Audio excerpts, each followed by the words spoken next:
Garbė Jėzui Kristui. Pasiklausykite Šventosios Evangelijos.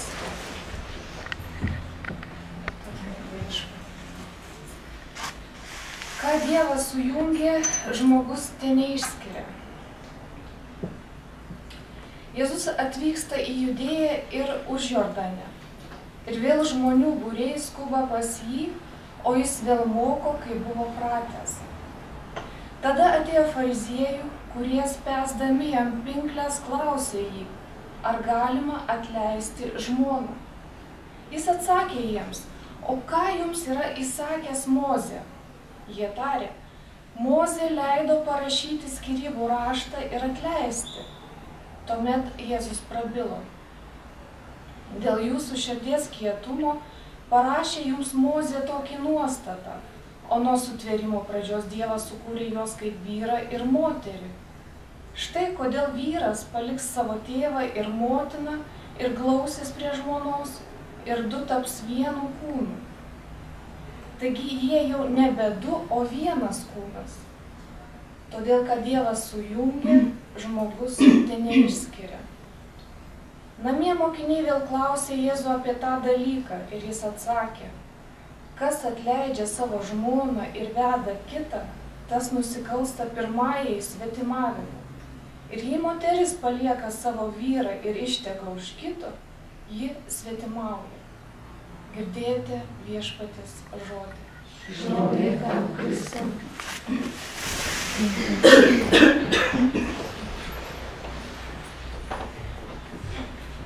Garbėjusi Kristui. Ilona teisingai pasakė, sunkus žodžiai. Tikrai sunkus. Kadangi Jėzus kalba labai konkrečiai apie mūsų žemišką gyvenimą. Bet jeigu buvo dėmesingi ir klausėte Evangelijos, Jėzus kalba apie ištikimybę. Tai jeigu esu neištikimas savo artimui, kaip galiu būti ištikimas Dievui. Ne? Ir Dievas mus šiandien tarsi sujudina, kalbėdamas apie mūsų paprastą gyvenimą, kasdienybę, mūsų apie ištikimybę, bet tuo pačiu jisai kreipia dėmesį į save, kad mes būtume ištikimi.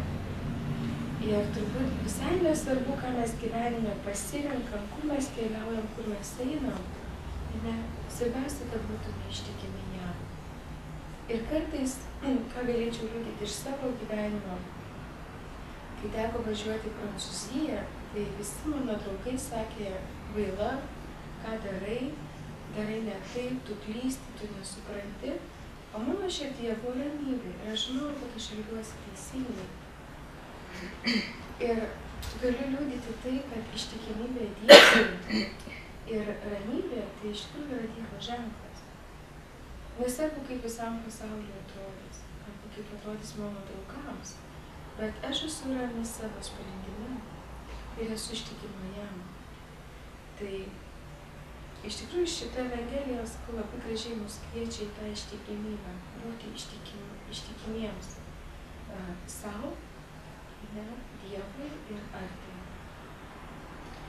Ir norėčiau paskaityti šios dienos komentarą. Fariziejai klausė Jėzaus, norėdami sužinoti, ar valia atleisti žmoną, o spęsdami jam pinkles. Kas jau kas, o jie tai tikrai žinojo, kad Mozės įstatyme sakoma apie skyrybas. Tuo metu žydų visuomenėje, kaip ir mūsų laikais, skyrybos buvo paplitusios. Mozės įstatymas leido parašyti skyrybų raštą ir atleisti žmoną. Bet tai buvo nesektinas pavyzdys, o veikiau mėginimas apsaugoti moterį nuo nežabotos vyro valdžios ir savivalės. Jėzų kamantinėję fariziejai tikriausiai žinojo, kad Dievas nekenčia skyrybų. Aš nekenčiu skyrybų, kalbėjo Viešpats, Izraelio Dievas, ir dangstymosi smurtu tarsi drabužiu, kalbėjo galybių Viešpats. Taigi atkreipkite dėmesį į save ir nebūkite neištikimi.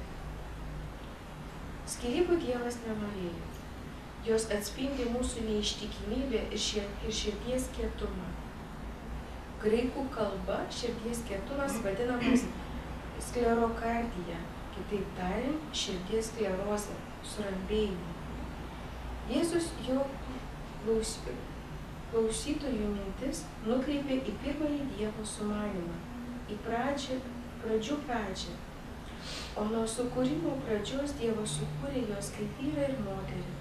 Štai kodėl vyras paliks savo tėvą ir motiną ir glausis prie žmonos, ir du taps vienu kūnu. Vyras ir moteris abu sukurti pagal Dievo paveikslą ir panašumą, ir jie taps vienu kūnu. Tai ir santuokos provaizdis ir Kristaus, iš kurio kyla bažnyčia, vaizdinys. Ką tai Dievas sujungė, žmogus tai neperskiria. Jėzus atskleidžia santuoką kaip įstabią Dievo dovaną, atspindinčią Dievo trokštamą vienybę su tauta. Tiek vyro ir moters sąjunga, tiek Dievo ir jo tautos sandora yra tokios glaudžios ir stiprios, kad niekam jokiam žmogui nevalia jų sulaužyti. Juk vienybės trokšta pats Dievas. Jo meilė vienija. Taigi santuoka nekaustantis pančiai, bet įstabi vienybė su Dievu ir kitu žmogumi dovana. Visi mes trokštame besąlygiškos ištikimos meilės.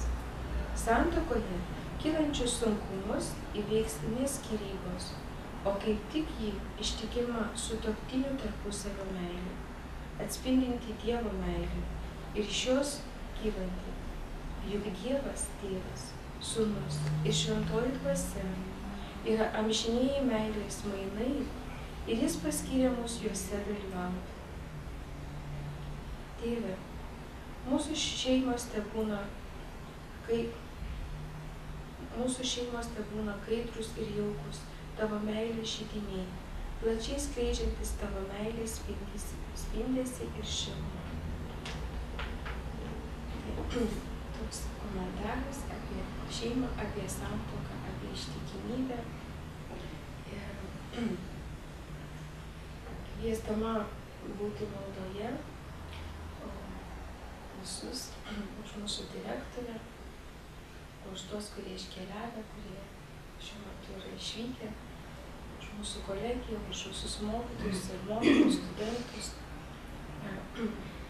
Būkime maldoje už tuos, kuriems yra sunku, kurie serga, kurie kenčia. Melskimės ir prisiminkime maldoje tuos, kuriuos jau Dievas pasikvietė iš mūsų bendruomenės, iš mūsų artimųjų, kad suteiktų jiems amžinąją ramybę, kad jie atrastų džiaugsmą ir šviesą viešpatyje. Ir taip pat noriu kviesti melstis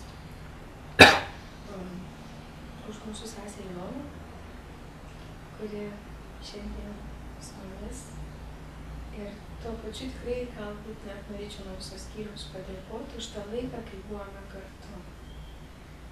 Už tą draugystę, artumą, meilę, pasidalinimą, pabuvimą kartu netgi tyloje. Ir tas kartais labai daug duoda, tas labai stiprina. Ir visai nesvarbu, ką kiti sakys. Svarbiausia ištikimybė savo ir Dievui. Ir jeigu tikrai yra ramybė eiti toliau, viešpats visada laimės. Ir turbūt labiausiai, ko norėtųsi, tai tikrai prašyti Dievo palaiminimo. Nauji iššūkiai, naujas gyvenimas kartais suteikia mums tokią rizikos dovaną. Bet Dievas laimina ir tuos, kurie klauso, nors kartais atrodo kitiems visai kitaip. Tai tikrai būkime maldoje už Iloną, tikrai laimindami ją, kad Dievas laimintų jos darbus. Nes visa tai, kas kyla iš mūsų širdies, yra labai stipriai matoma per mūsų darbus. Ir taip pat dar norėčiau trumpai paminėti, kad šį savaitgalį, sekmadienį, bus atvežtos Švento kunigo Jono Bosko relikvijos į katedrą, bus sutikimas. Ir šitas relikvijos keliaus per visas Lietuvos bažnyčias. Kažkurį laiką bus laikomos katedroje, po to bus prisikėlimo bažnyčioje, tai bus galimybė pabūti ir pasimelsti.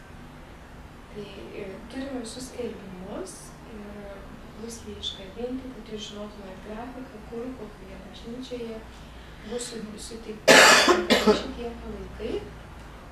kalbant apie kunigą Joną Groskų, tai būtų galima pasakyti, kad tai vienas iš ryškiausių bažnyčios kunigų, kuris savo gyvenimą visiškai atidavė jaunimui, vaikams. Ir iš tikrųjų kalbėti apie jį būtų, keliais sakiniais net nežinau, ką pasakyti, nes labai daug norisi pasakyti. Bet visada turite galimybę tikrai ieškoti ir klausti, koks tai yra šventasis, ką jisai globoja, ką jisai saugoja. Tai palieku atvirą klausimą, bet turi tokią labai nuostabią galimybę pabūti, pasimelsti prie jo relikvijų. Ir tikrai prašyti savo ir kitiems palaiminimo. O dabar visus kviečiu bendrai maldą.